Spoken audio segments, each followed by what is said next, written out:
So, what was it like to be a student of Ayya Khema? Probably the quality that people who studied with Ayya would bring up first would be her clarity. You get a beginning sense of her clarity. She knew her subject matter extremely well, and she was able to lay out the practices, the Dharma, the stories, all of it in an amazingly clear way. She never had any notes. Occasionally she might have a sutta and she would read from the sutta. But she's just up there telling you out of her head what's going on. This clarity made it really much easier to learn what she was teaching. You weren't confused at all about what you were supposed to do. She just really laid it out there. What I thought I might do is take you through a typical day on one of her courses. You notice she says course, not retreat. When you went on a retreat with Ayya Khema, you were going to a course where you were expected to learn. There would be 2 meditation periods of 45 minutes before breakfast, with a 15-minute walking period in between. And Ayya Khema would be there. She would sit those and ring the bells and so forth. And there would be the breakfast and the work period, just like at most retreats. There would be another sitting after breakfast, a walking period, and then would be probably about an hour and a half of teaching until lunch. And during this time, she might do guided meditations. She had quite a number of guided contemplations, ways to actually use your mind and think about things to gain insight. And so she would do those. She would explain the jhanas. There would be quite a lot of instruction during that period. And as I said, with this amazing clarity. There would be lunch, work period. After lunch, there would be a meditation. And then at the end of the meditation, she would pick up the interview questionnaires. And she would say, who's Bob? You come with me. Who's Carol? You wait outside. Who's Ted? Bob, do you see Ted? When you're done, you tell Ted to wait outside. Who's Alice? Carol, you see Alice? When you're done, you tell Alice to wait outside. And she'd go through the whole afternoon's things, lining it up exactly like she wanted people to come. And then at some point you would be told to wait outside. You were basically on your own to practice. You had some idea of when your interview was coming. And you could meditate in the meditation hall or do your walking meditation. And whoever was 2 people in front of you would come and find you and tell you, you're up next. And you'd go sit outside. And then you would have an interview with Ayya. And the interview would last as long as Ayya Khema wanted to interview you. You know, if there wasn't much, you might get 5 minutes. If there was a lot going on, you might get even half an hour. What she wanted to know in the interview was what's happening during your meditation practice. She would have given instructions, even if you had an interview on the first day. And she wanted to know how you were trying to follow those instructions, what was going on, what was your experience. And then she would give you suggestions of how to make things go better. I found the interviews with her to be astoundingly helpful. Her clarity was also there in the interviews. If I could describe accurately what was happening, she could very clearly tell me, oh, you need to do this, or no, that's not any good, try doing this. It was very, very helpful. She was also rather intimidating. You might have gotten that from the video. If you were a person who had trouble with authority figures, then Ayya Khema maybe wouldn't be a good teacher for you. But if you were willing to go into the interview and sit down and basically listen to what she was giving you as instructions of what to do, and go try it out, it was probably going to work quite well. I remember when I was trying to learn the 5th jhana, I had finally gotten number 4 down. And she gave me the instructions for the 5th jhana, and my reaction to the instructions was, this is ridiculous, this will never work. But of course, I never said that. That would have been unthinkable. It was, yes ma'am, I'll go try that out and I'll get back to you. And so I tried it out, and she was absolutely correct, and it worked just perfectly.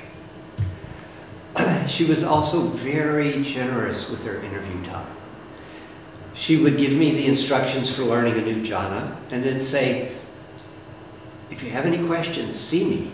Don't wait till next interview. Stop me after a talk or something. And so often I would have a 2-minute, 3-minute interview at some point during the day if I had questions about what she'd given me to do. And that was extremely helpful. It meant that I got feedback regularly as I was progressing for learning the jhanas, and then later on learning insight practice. After I had learned all 8 of the jhanas, I was quite entertained sitting there going 1, 2, 3, 4, 5, 6, 7, 8, 7, 6, 5, 4, 3, 2, 1. That was my 45-minute sitting. I knew just how long to make it, last the whole time. All these very nice mind states. And Ayya let me do that for about a week. I was on a month-long retreat, and so for the first week she let me play with the jhanas, getting better at them. And then I go in for one interview, and she says, okay, it's time to do insight practice. In every sitting, I want you to also do insight practice. And my response was, but it takes me so long to go up and back down. And her response, I remember it very clearly, was, do them faster. Yes, ma'am, I'll try that out. I didn't really want to do insight practice. She was taking away my fun. But being Ayya Khema, and being that I was going to have another interview in 3 days, I better do some insight practice, because I didn't want to go in and say, well, I just played with the jhanas. She was quite intimidating. So I did the jhanas up and down faster, and then I started doing insight practice, and I was completely blown away at the quality and the quantity of insights I started getting post-jhana. And I go back to the next interview, and it was just like, I start describing the insights, and you can see she's quite pleased that I actually managed to follow her instructions, because she knew if I would follow the instructions, what would happen. So that would be the afternoons. All afternoon she's doing interviews. I remember on one retreat where there were 40 people, she was still doing interviews during the evening meal. You might be told, go eat. Your interview won't be till after you've eaten. And so you would go eat, and then you would come, and somebody had brought her a tray of food in her room where she was doing the interviews. And, she'd be interviewing and maybe eating. She would have her senior students that didn't mind if she ate while she did the interview. And so she might do interviews for 4 or 5 hours. And then she would be there at the sitting after supper. And then she would give the most amazing Dharma talks. Absolutely brilliant. Some of them were teaching talks, where she was basically continuing the instructions that she had in the morning. Some of them were much more oriented to a sutta, taking a passage from a sutta and explaining it so that you had some understanding of what the Buddha was teaching, but always with that remarkable clarity.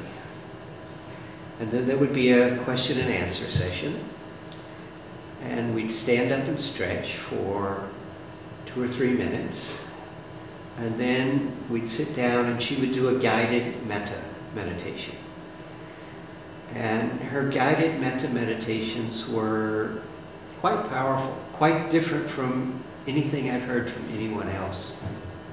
We actually have one on the computer, and so at the end we'll have Ayya do a guided metta meditation for us.